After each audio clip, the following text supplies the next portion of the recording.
Thank you for tuning into another episode of Take 10 on Tuesday with the Tennessee Tribune. I'm Jason Luntz. Today I have a special guest with me. I have Dr. Sandra L. Barnes, the Assistant Vice Chancellor for Equity, Diversity, and Inclusion at Vanderbilt University. How are you today? Fine. Thanks for having me. Well, we appreciate you taking time out of your busy schedule to come see us today.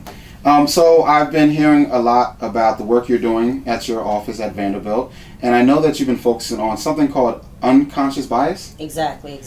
Okay, well first let's just jump right in. What exactly is that?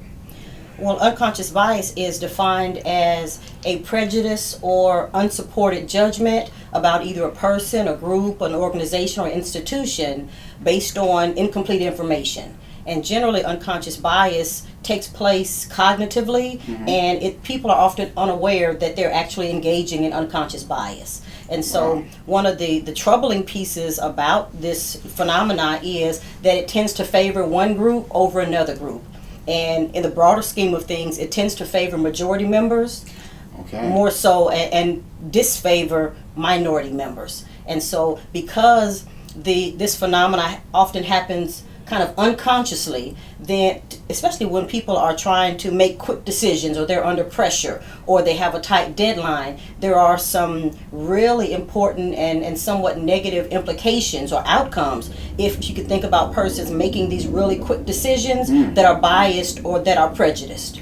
Wow, so people have to make a decision about somebody and then this unconscious thing happens in their brain where they do something unfavorable towards that person? They can, and generally the outcome is unfavorable, even though it tends to be favorable for the other group. Wow. And so as an example, I always use the example of a search committee. Let's say you're on campus and you're searching for a new professor. Okay. It may be the case that you have 100 applications to go through, to examine, and you're moving quickly through the process because you have deadlines, and you may kind of unwittingly ignore entire groups because a candidate is from a certain school, or a candidate may be coming from a certain region, or you may favor certain candidates because they're coming from a prestigious institution. Wow. And those kinds of things can happen unconsciously if there isn't some kind of check and balance to make sure that you aren't making thoughtful, holistic decisions.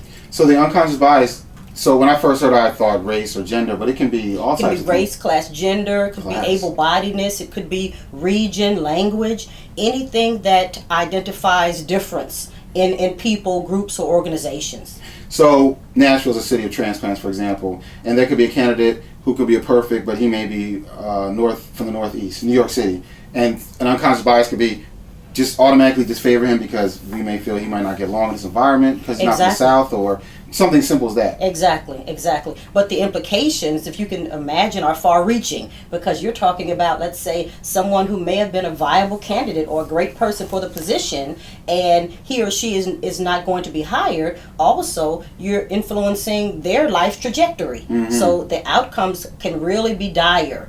Especially for the groups that are experiencing negative outcomes. Yes. By the same token, in that same scenario that you've just given, the person who gets the job, it benefits them, but at the expense of all the other people who were not evaluated. Wow. Now, you mentioned the majority and minority members. Can this kind of reverse where in a situation the minority is the majority, let's say a black-owned business, and it's a white person applying? Can unconscious bias go the other way now? Exactly. Unfortunately, everyone has some type of bias. Wow. The outcomes just can be much more dire for some than others. Yes. So definitely any characteristic, race, class, gender, sexual orientation, we can think about the potential for this type of phenomena.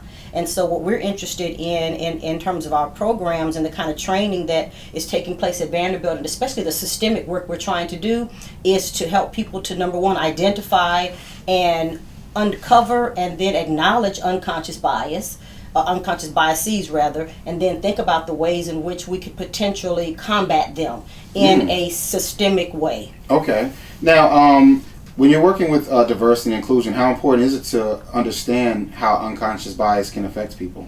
it's of course crucial in the sense that I always say no one wakes up one morning with a bias. Let's say if I have a bias against tall people, I just didn't wake up one morning and have some kinds of prejudged tall people. That comes from another place. And in studies, especially studies in sociology and studies in cultural studies, it suggests that these biases are manifesting based on our experiences and also based on the larger structures in society. So the economy, the government, the legal system, the media is crucial here. Wow. And our culture in terms of shaping our attitudes and our actions around these types of dynamics. And so again, our biases, whether they be positive or negative, are kind of fostered and they're sustained based on these larger forces that are around us that and sometimes we're not even aware are influencing us.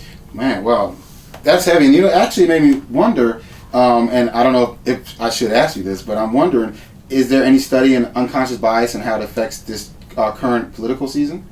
Well, there are some interesting, groundbreaking work, and this goes back to the 1950s, and this lets you know that sadly many of the things that scholars were writing about back then are still are still manifesting today. And so if we think about the current political space, we have again the elites or very, very influential people who may not be engaging in what we call self-reflection, to even identify ways in which they are biased or ways in which they're bringing these prejudgments about entire groups of people without really asking themselves, well, let's think about this from a logical perspective. We can't say all these people or all this group or everyone acts and thinks this way. And so definitely you can see it manifesting in our the political space today. Man. Now, you work at an institution of higher education.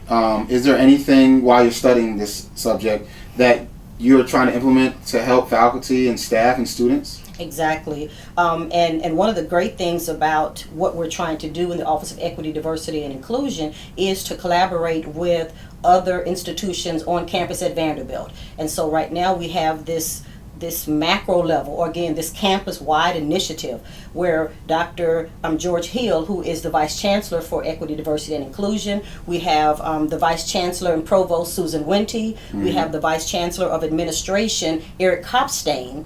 So you have these three vice chancellors as well as other faculty, staff, and students that are together, and we're all working together to create these unconscious bias training programs. Okay. So that ideally every faculty, staff, and student on campus will have an opportunity to be trained around this dynamic. So this takes training. Oh, definitely. You can't, unless you have been trained in some way, whether it be as a researcher or whether it be taking workshops, it's really hard to identify our biases because we're so close to it. And because these things are happening in our head, but they are being influenced and shaped by what is going on around us. So the training is important, and so this is going to be, again, a campus-wide initiative, and you can imagine the scope is going to be broad in terms of helping people understand, well, what are the ways in which unconscious bias may manifest in my life on an individual basis? What are the ways in which a place like Vanderbilt or a group or an office like EDI could help us to kind of curtail some of the negative outcomes? And then what are some of the ways in which we can, as I begin to move through the world, I can think differently about what I see, about what I say, and about what I do. Wow, that's great. That's great. And the last thing I'm wondering, this research and this training and what you're doing in your office, is this something that you can see having a positive effect outside of the Vanderbilt community? Oh, definitely, because one of the things that we're trying to do in terms of, especially with our students, is to cultivate what we call global citizens. Because we know that it's no longer about just Nashville or just the United States. Students at Vanderbilt and across Nashville are now going to be working and competing globally. And so we're trying to make sure that whether you're a student or faculty or staff, when you, let's say, engage in a training like unconscious bias or any kind of diversity training, then that's hopefully going to make the campus better, create a stronger campus community, but then also help us as we leave the community so that we can affect change in Nashville, we can affect change in the United States or wherever it is that we may go. So hopefully you can see this really kind of positively influencing larger spaces. Yes, yes. Well, this is great. I really appreciate it. Now, is there anywhere? Do you have a website that we can people can find more information? Exactly. In the Office of Equity, Diversity, and Inclusion, we have a website, so you can get out there and find out exactly what it is that we're doing, and, Okay. and the collaborative efforts that we're in which we're engaged with other organizations and offices on the campus. Okay. Well, what we'll do is we'll just have the website right here, so everybody can type it in. And this is definitely something that you should check out, because I see this making a huge difference. Exactly, it will. It will. Well, I really appreciate your time today. This has been a great conversation. Thank you for having me. Anytime. Thank you. And thank you for tuning in to Take 10 on Tuesday with the Tennessee Tribune. I'll see you next time.